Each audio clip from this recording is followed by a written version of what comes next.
Live from Austin, Texas. It's the Plutopia Happy Hour with our special guest, Gary Gach, joining us for a meditational interlude in a moment. But first, our usual guests, our usual co-hosts, Suzy Shelor, Jon Lebkowsky, and me, Scoop Sweeney, and a moment of silence. I invite all you Plutopians and all the Plutopian realms to just relax, assume a posture of quiet, awakened dignity, enjoy your breath through your nostrils, and be with the sound of the bell.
And the sound to complete.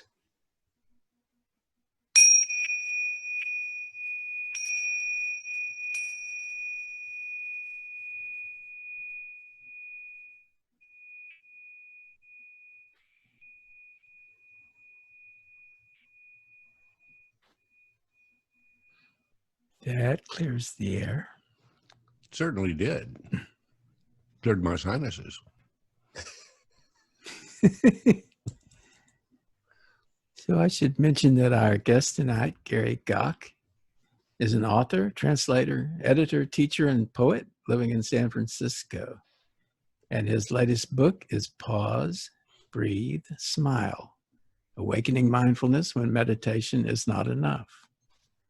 And we've already talked to Gary twice, actually, in our Plutopia podcast.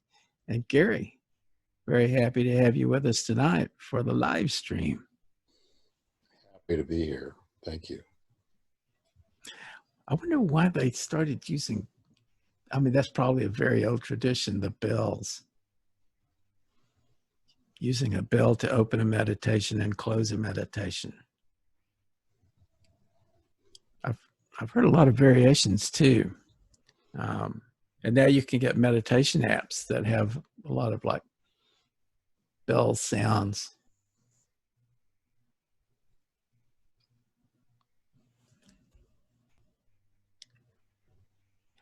What was that? What was the opening bell? Which bell did you use? Oh, this is a Vietnamese brass bowl and a rather large ear. And the second is what's called a tsing cha, which look like two little castanets on a leather thong. Yeah. There you go. Yeah. And you can keep these in your purse or your wallet or your backpack. And whenever you feel like you either need to or just want to drop everything and focus in on just the present moment, you have this easy, universal art of the voice of the present moment. Gary, the coronavirus has caused a lot of stress and a lot of anguish for pretty much the entire planet. Have you noticed that it's been more difficult to get into a good state of meditation post-coronavirus? Not for me, because I've been training most of my life. And at some point in my study of myself and of the world, I came to the realization that there's never more suffering in one moment than another. That there's always a situation of kind of the axle is not fitting in the wheel properly, and it's a bumpy ride, and if we're not careful, we can kind of get all worked up about it, or we can recognize that this is so and learn the skillful attitude that we don't want to go out to it or flee from it or ignore it, but just accept it as it is, as part of the whole picture, and deal with things as it is. And right now, things as it is, as you say, a global crisis, emergency, whatever you call it, that makes this more apparent. And so for me, it's sort of my work ethic that if I don't do this, I'm not going to be able to cope. And if I do this, people around me will, if they have a practice or not, resonate like those two bells. If you ring one, the other will resonate.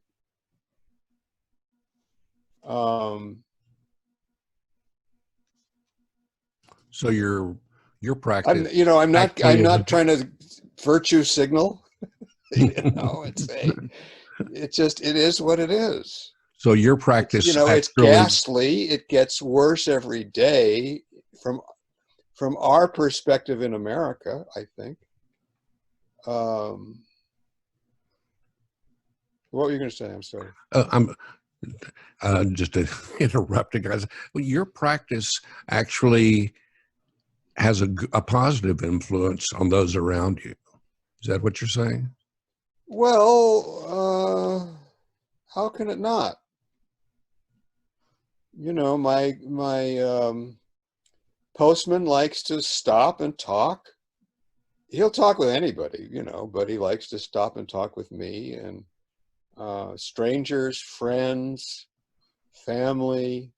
The great story that I think of, because my practice is Vietnamese Buddhism, were the boat people I've seen them. When you say they're small boats, they're bigger than a speedboat, but they're relatively unstable in uncertain waters.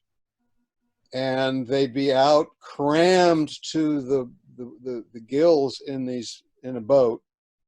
And they were faced by sea pirates and all sorts of weather and tides. And people all noticed that if there was one monk or one nun aboard, everyone around the monk or nun was feeling a ripple of calm that would radiate out and go out through the whole boat.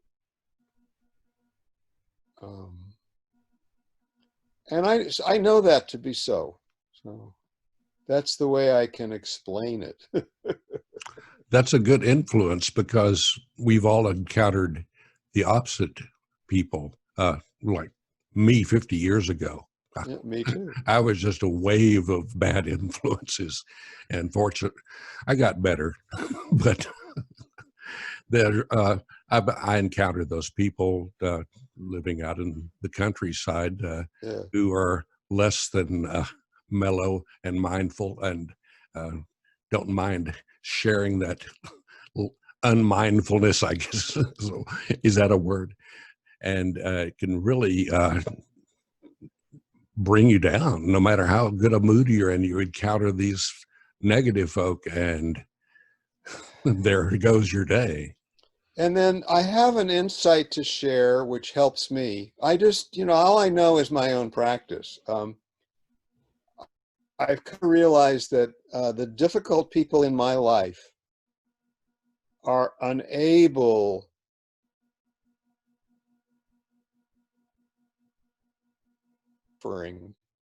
and it just overflows, and they put it on other people. There's a haiku that says, "The person on the bus who shouts, 'Stop shoving!' shoves the hardest. The person on the bus who shouts, 'Stop shoving!' shoves the hardest." Meaning they don't recognize that they are the impetus for a cascading kind of downward spiral of negativity. And so it goes. I mean, and this was true for myself. It was as a, kind of a arrogant, angry, privileged young man.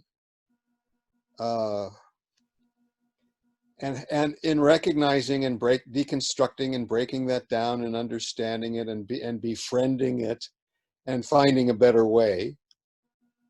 When I see this in other people, I don't get triggered as easily. I just feel, it's like this poor person is like trying to get through molten lava, and they're having a hard time of it. Yeah, part of it is age. I have noticed that as I get older, I'm sort of calmed down. I mean, it's hormones, when you're younger, you have a lot of hormones coursing through your system, and they're creating a lot of chaotic energy that tends to dissipate as you get older.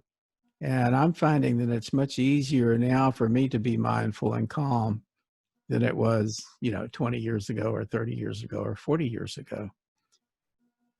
So there's that. True that. And also, when we were 20, how many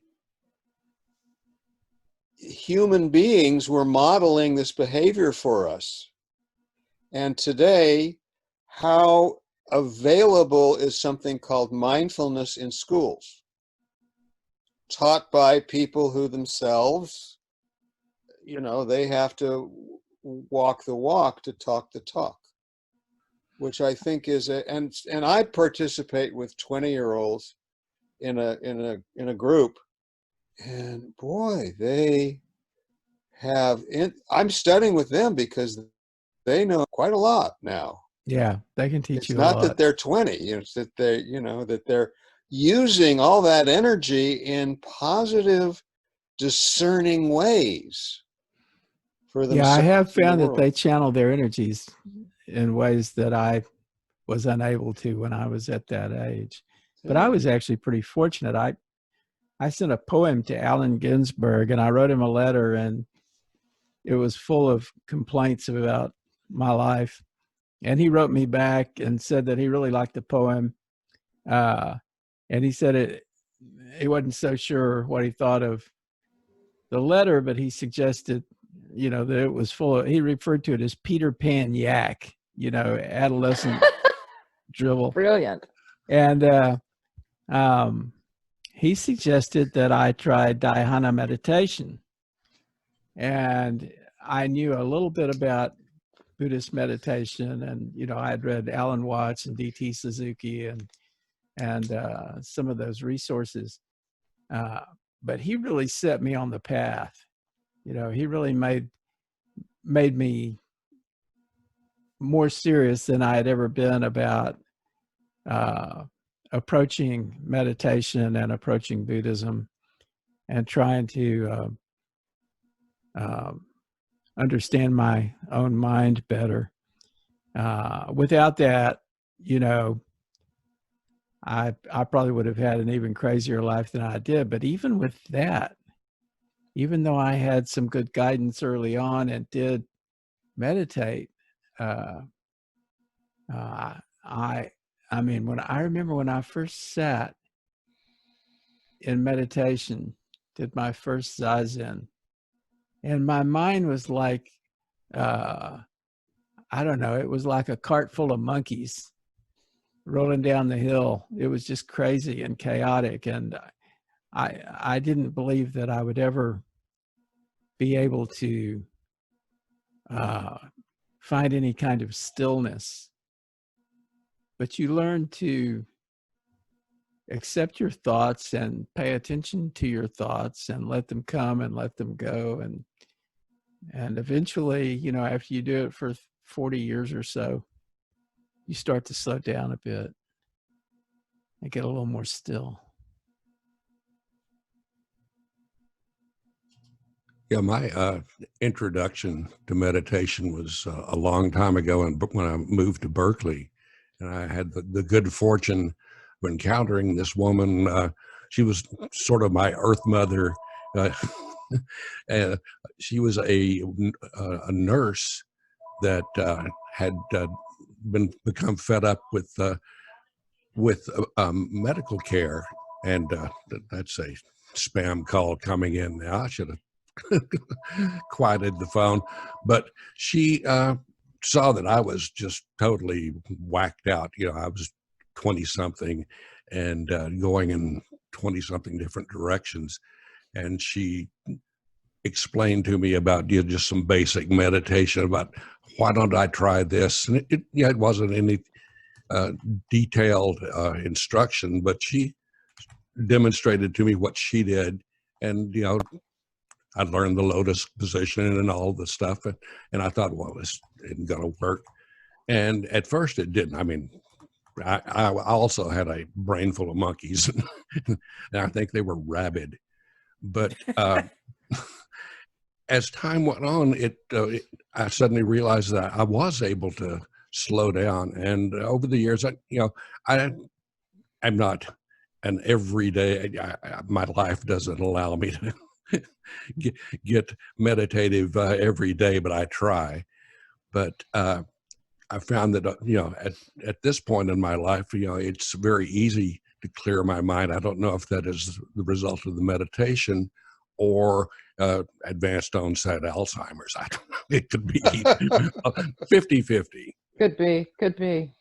But it helps because, well, it's easier out here in the countryside where I can go sit under a tree and the only interference is the squirrel that's trying to make itself known to me. But that's about it. But it definitely helps.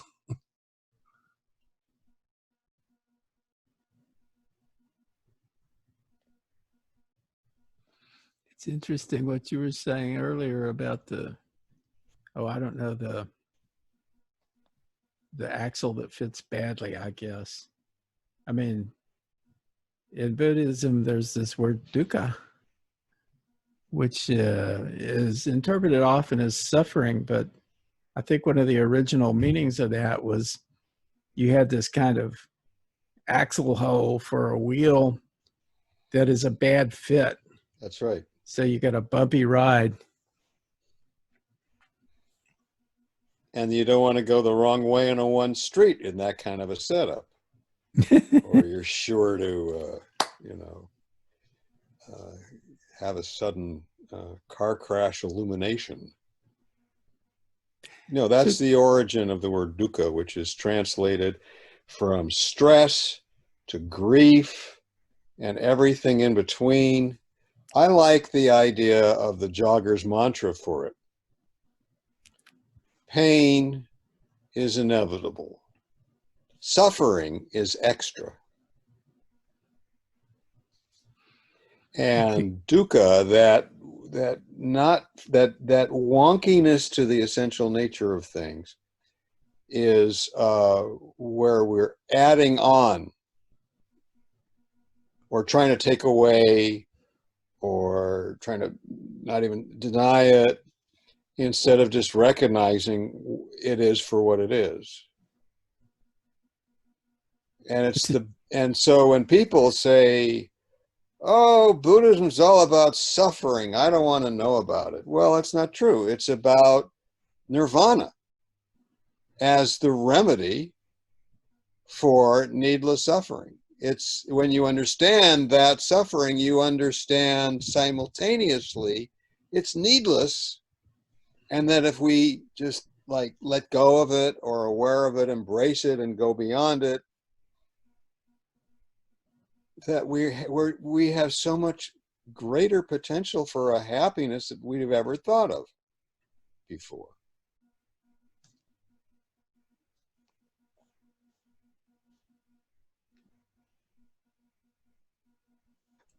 I'll drop a comment in the chat here or something, in the comments section, that I still find myself trying to clear my mind, trying to empty my mind, and remembering it doesn't work that way. And backing off and realizing, hey, my mind is intrinsically fine. My mind is like, Scoop Sweeney sitting by a tree with the squirrels. It's the idea that I'm trying to empty what's already empty. I'm trying to clear away what's already clear. That's like adding a head onto the head. It's like the barber chair mirrors that keep reflecting each other. So, for those out there who are new to the practice, or, it's even for myself, it's an interesting observation that we just give ourselves a space for the chance to take place, that we can resume our original true good nature and rest in that for a while so that we get in touch with that. So that's another reason why I say it's not necessarily more difficult to practice now, but it's more necessary, which means that I need to do it to counterbalance. I need to have happiness and ease in my life to counterbalance all the wheels that aren't working and the cogs that are trying to rub against each other that aren't moving and all that stuff. Did I say anything? Did somebody say something?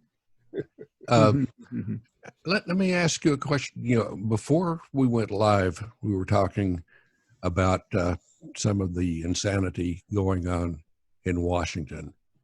And I think one of the misconceptions of people about, a person such as you who practices, meditation, Buddhism, wouldn't necessarily even be involved in considering any of those things, but you obviously are paying attention to that. How do you strike the balance between your practice and the world? That's a great question. And like right now, I'm in San Francisco. I think globally and I act locally. And I've been aware that, for example, there's a rising tide of a human response toward the brutalization of people of African American descent, being killed like dogs on the street. And I'm writing, I got involved in a Buddhist group that has been meeting in public, that invites other people in public spaces. But because I'm not a person of color, I'm kind of stepping back. And what I'm doing right now is I'm writing a letter to the mayor, the DA, the supervisor, and 3 other city officials, speaking my minds about how it's a love letter. It's not a complaint about and move it into things like mental health care, and some of that for the police force, and some of that for people on the street who don't need a cop to come in and do something for them that they don't know how to do when really they need mental health. And what are we going to do if there's federal troops in our city? And just sort of, raising consciousness at my local level where I live. Because I identify with this. It concerns me. I can't say that I'm this island of sanity apart from the world. There's two ways you can look at it, and they're both right. There's me in here, is the world out there, which is what Alan Watts used to call the skin encapsulated ego view. And that's kind of the working model. And there's also the fact that there's no separation, that we're all living beings. And if we call ourselves human as being distinct from the squirrels and the vegetation and the clouds, it's kind of separating ourselves from this natural process. So to answer your question with a word, engagement is what is a natural outcome for me from my practice, because I recognize that I am not separate from the world, that I don't want to be the enlightened one while everyone else is suffering. I don't want to live in a world like that. And I would like to see the world improving itself. And so that's it's part and parcel of the work that I do on myself. That is to say, the work on the world. It's being engaged in society, being engaged in the life of the world. And again, it's because if I eat an orange, I could say, well, there's me, and I bought this from a store, and it's an orange that I paid, blah, blah, blah cents for. Or I can see the whole cosmos in each slice, the sun that nourished it, the cloud that rained on it, the earth grew it, the sunlight that gave it photosynthesis. The whole cosmos is present, and I'm engaged with it. I'm engaged with the tree. I'm engaged with the workers that picked it. I'm engaged with the trucker whose wife gave him a sandwich in the morning when he went out to take the oranges from the farms to the depot. And I'm glad you asked, and I hope that's... Well, you talk about being engaged. And we discussed this once before on the podcast.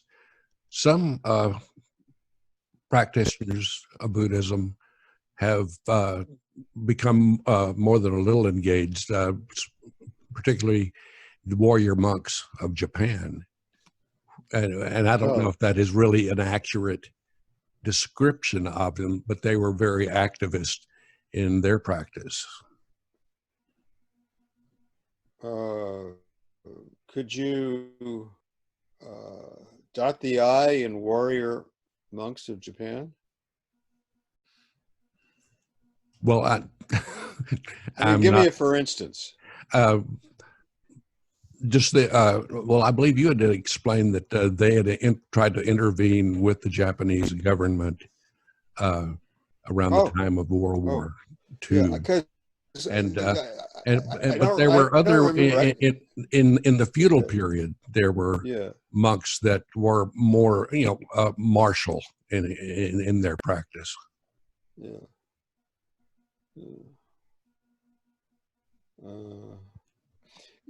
I could go there, but that's Japan in the feudal era and in World War II, and there's debatable historical parts to that. Ooh. Here they are. What is this? Those guys. Yeah, the warrior monks. Well, It's the like Tibetans. the insane clown posse. a good description. Yeah.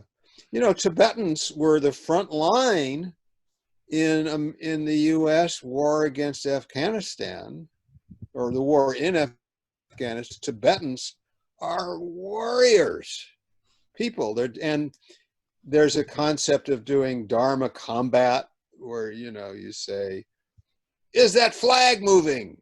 No, the wind's moving. No, your mind's moving. And, getting into the nature of truth through a real aggressive, combative mode. Yeah, martial arts. The samurai who was able to cut everything into one because you never knew where he'd be next. And he was fearless. He had no fear of death. But I'm more, of Dr. Martin Luther King Jr., for example, who led 3 marches in his lifetime against racial oppression, against war, and against poverty. Wow. Well, that's a bit of a war. That's a bit of a warrior, not with I look violence, at, but with commitment. Yeah, exactly. Social So you can be a justice warrior without picking up a weapon. And Well, I can see it in my own life and people who knew him, and they can relate to it as something, not out of the book or the Wikipedia. What do you think, Susie? I just actually, for the first time, I read Siddhartha. Maybe it was last year. So this is all. I'm just listening and really interested in all of it because I'm trying to put the two together. Hesse, of course, was, I'm going to guess, not a Buddhist, but He he a did. Protestant German, yeah. Yeah. So my knowledge of this is very Western, clearly. So I've done DBT classes. Which?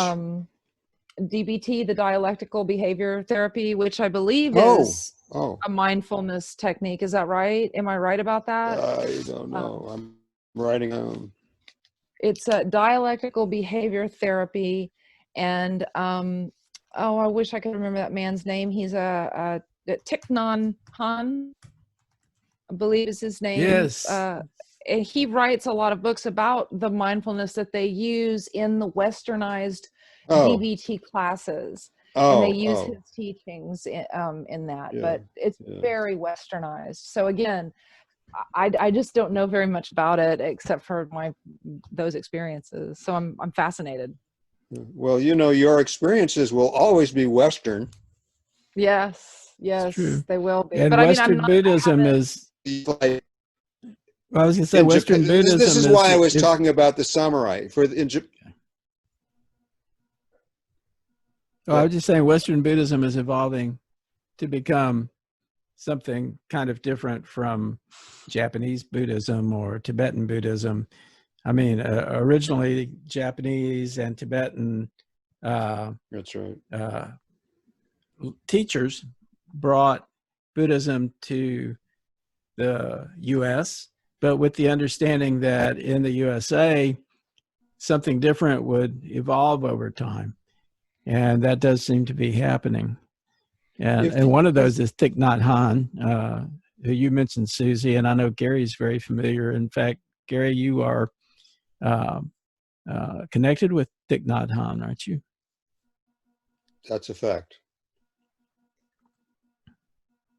Well, it's definitely something that was foreign for me to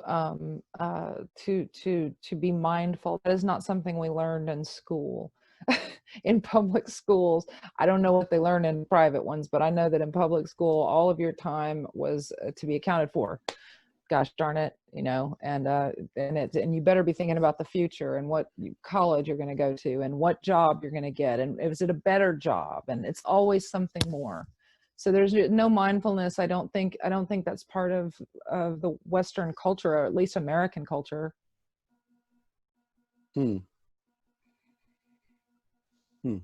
Well, it hasn't been, but actually there's what they refer to as a mindfulness movement in psychology, I know. And there's a lot of people who are teaching mindfulness apart from the traditions of Buddhism or other traditions where it might have been taught. And there has been other, like there was a guy named George Gurdjieff who was influenced in part by Buddhism, and he talked about self-remembering, which was really another way of talking about mindfulness. But I think that what you're doing in a tradition like Buddhism is different from just being mindful. There's more to it, really. And I don't know, Gary, what do you think? Well, you mentioned this book, Pause, Breathe, Smile. That's why I wrote it. I wrote it to present some basic teachings of Thich Nhat Hanh as mindfulness, not as a tool, but as a way. Right. And there's nothing wrong with mindfulness being used as a tool for purposes that will be beneficial. But to think that it is only that can be limiting.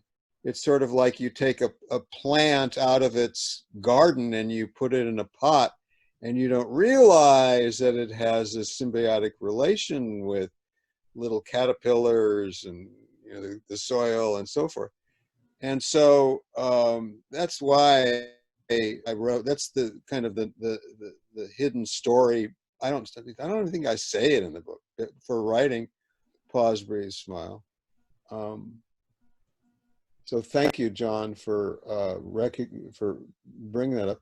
What I wanted to say, just kind of staying close to what we're saying without getting further yet, is that that Western Buddhism simply means that Western people are learning for themselves the teachings of the Buddha.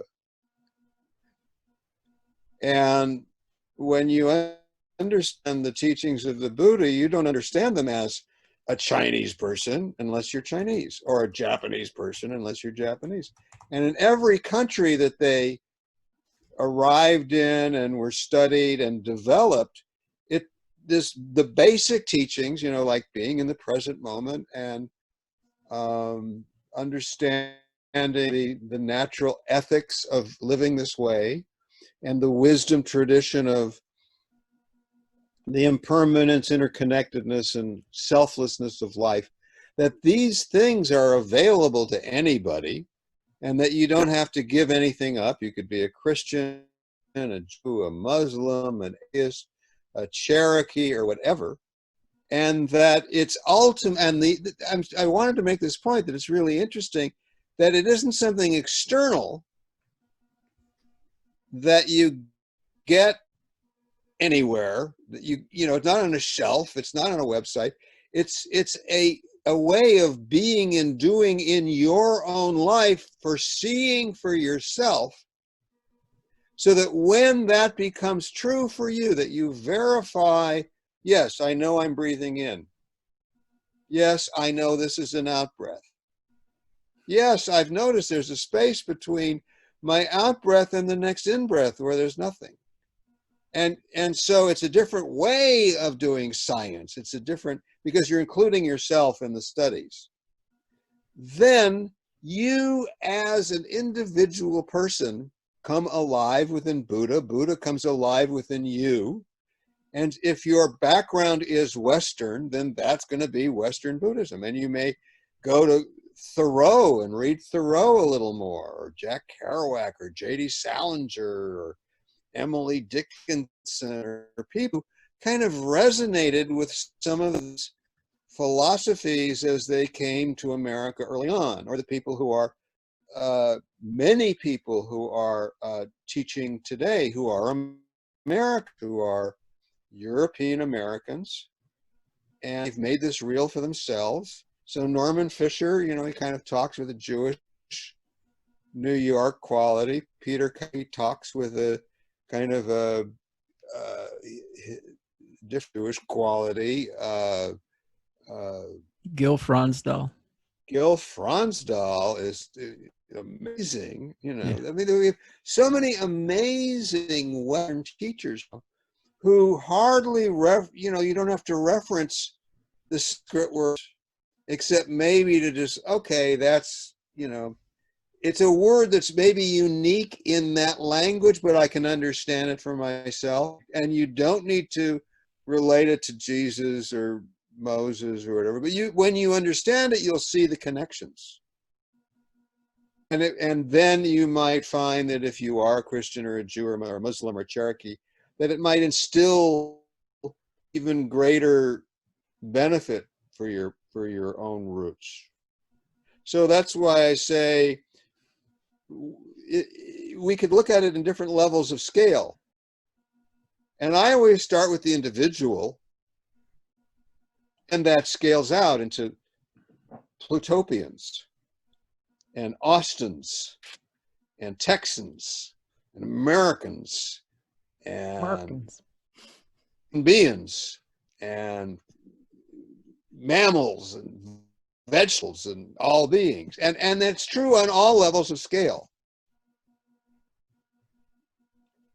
But I start, it's like thinking global and acting local is what I think about, the kind of obstacles, but also the great throughs now of this new opening of the lotus that has not happened in 1,000 years, that we call, for another word, Western Buddhism. When you were talking earlier about engagement, I was thinking about, the idea of the bodhisattva. Can you talk a little bit about bodhisattva? Yeah, let's do one useful thing, I think, and that's to go up the telephone pole and look down on the whole terrain and all the trees before we move out. When we say there are different Buddhisms, there's really kind of different kinds of people. And another way that historically people have said this, there's the South, there's the East, emphases on things, they all lead to the same place. So for example, before I answer your question, in the Southeast Asian, where we get mindfulness as a traditional form, they talk about non-self. It's not about making the self one with everything. They say, what's everything? and will it last? So just forget the idea of trying to make yourself one with everything. Give up the idea that you have of a particular self that's in your wallet and your ID. And that's called non-self, anatman. And in East Asian Buddhism, they expand it and they call it something that's translated from Sanskrit shunyata as emptiness, which really means infinite possibility. That they've explored that when they live in a selfless way, there's infinite possibility, and that should be recognized as part of the view that you have. You don't talk about emptiness in Southeast Asian Buddhism. Gil Fronsdal, who teaches mindfulness, doesn't, but he knows what it is because he was trained in Zen. So you're learning different kind of etiquette at the table, I'd say, or manners or ways about going about it. And in East Asian and Tibetan Buddhism, there's a sense of the motivation from the get-go. Why am I doing this? For whose benefit? For whose sake am I doing this? If I'm doing this because I'm calculating that it might be good, I might be better, etc., then my calculating mind is just being fed and it won't get me anywhere. So I need to drop this sense of self.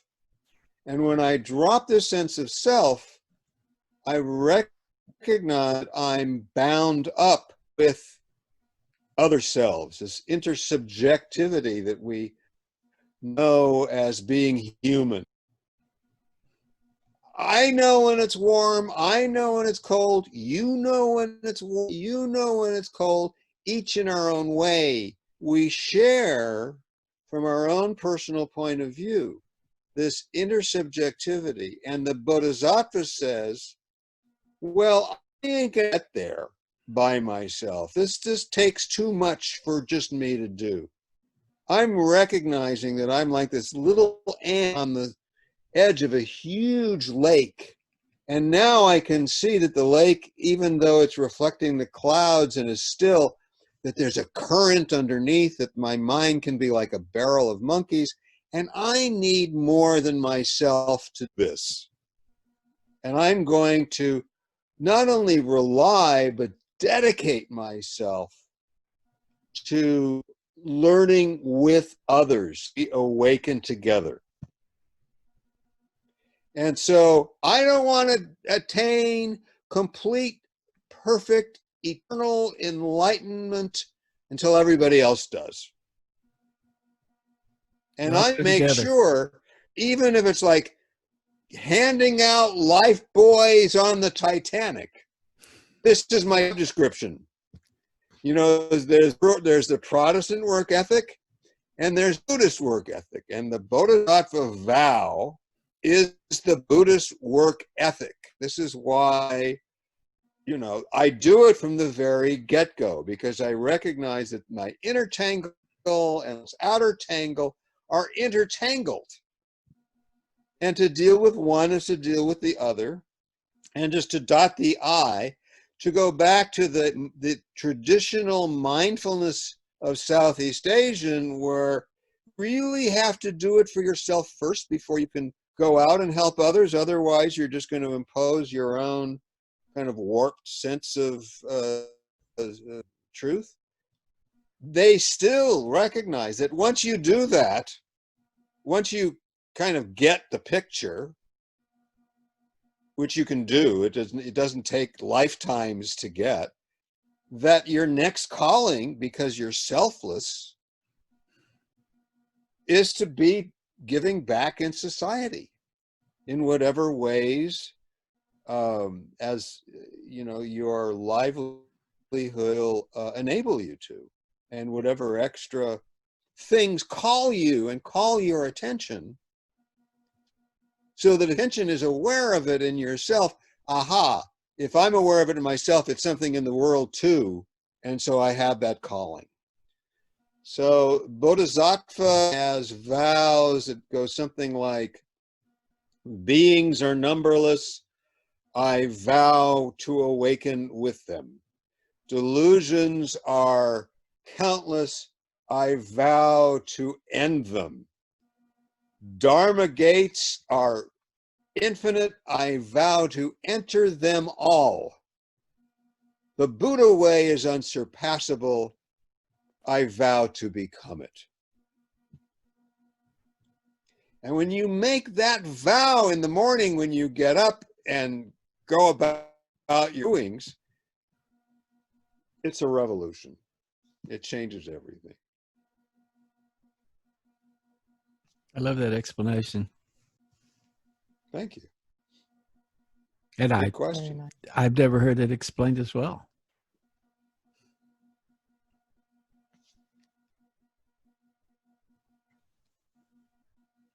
Very cool.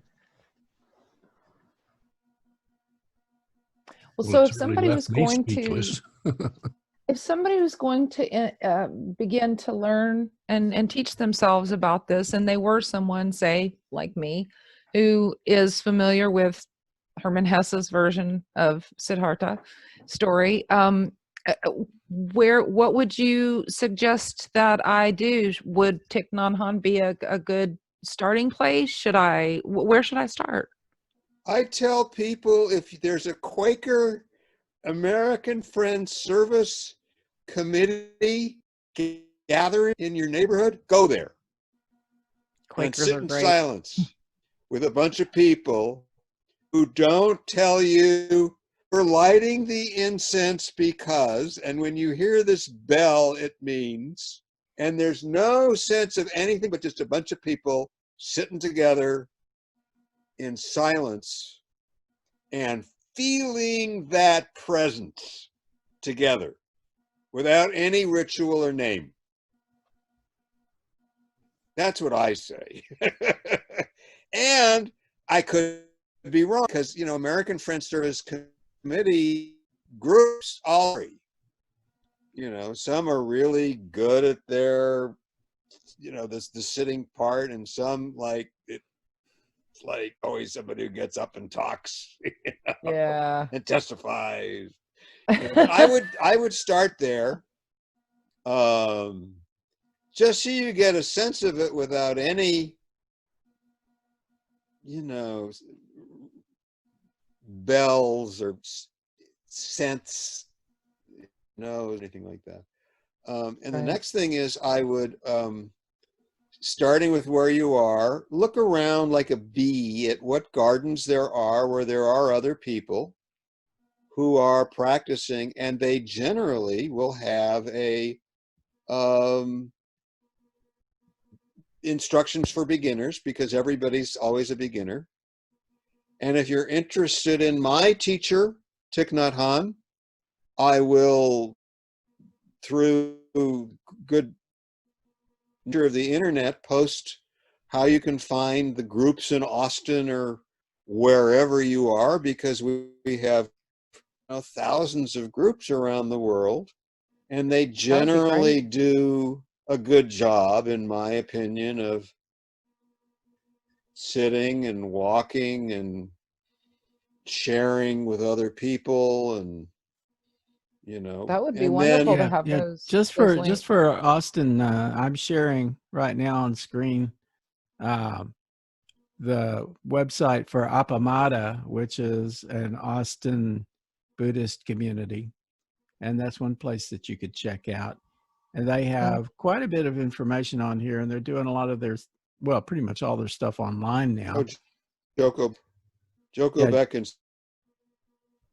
So I would go to a couple of gardens like a bee to, you know, don't commit to any one, but see where you feel. There's some guidelines, you know, like how you decide which one's for you. But that's one of three things. I also encourage people to find the space in your house where you feel comfortable sitting and doing nothing but just being aware of your breathing and checking in and grounding. And you can't say you don't have enough time for that. That No, it doesn't count. especially not now. And having a sense of what it's like to do it regularly. Some days it's boring. That's what it is, boring. Some days it's like, Shazam, the universe opened up. That's what it was that morning. And seeing how you can incorporate that through your day, not thinking of it as something that like starts and stops when you sit down, but you doing that formally so that you have a center, you're grounded, you know what it tastes like. And throughout the day, like my computer has an app and it rings a bell and I stop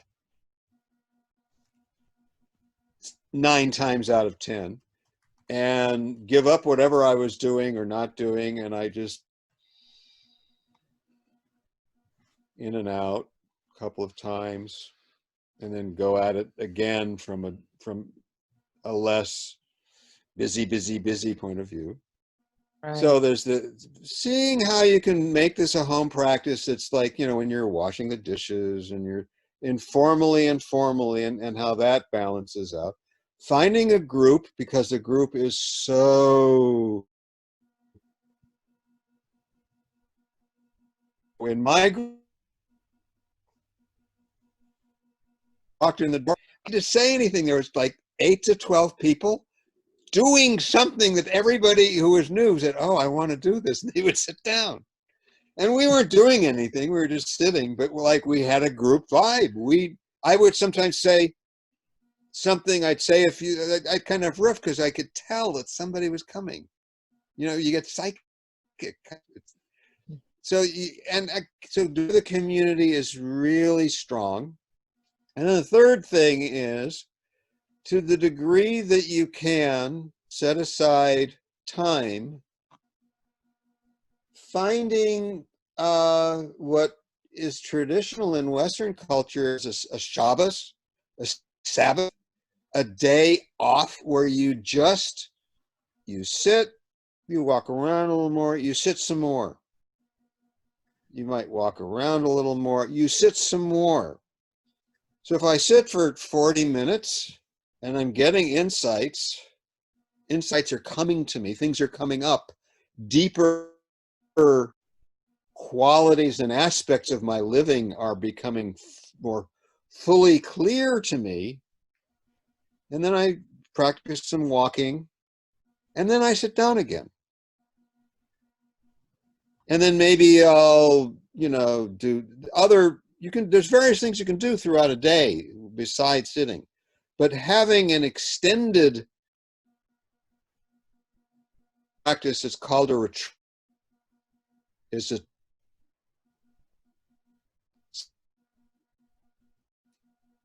spiritual practice retreat. And in Judaism, it's a Shabbos, sundown to sundown Friday. In Christianity, it's Sunday. In Islam, it's Friday. And those three things they all interconnect and feed each other, and they nourish each other in a wonderfully dynamic,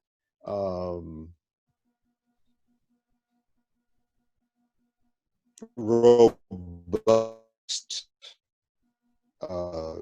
ways that you can feel our practice blooming. That's beautiful. This is actually And let us know, how it's going. Share your Absolutely. oh yeah, share your for sure. props and your insights with other people. I will. This Very is interesting. probably That's a exciting. pretty good stopping point. We have about 2 minutes left. And I guess one other question, Gary, is that if you were going to tell Susie a particular book, perhaps by Thich Nhat Hanh, that she could read that would help her to start getting some insights into Buddhism as a beginner, what would you suggest? I had a list of 5 in my group.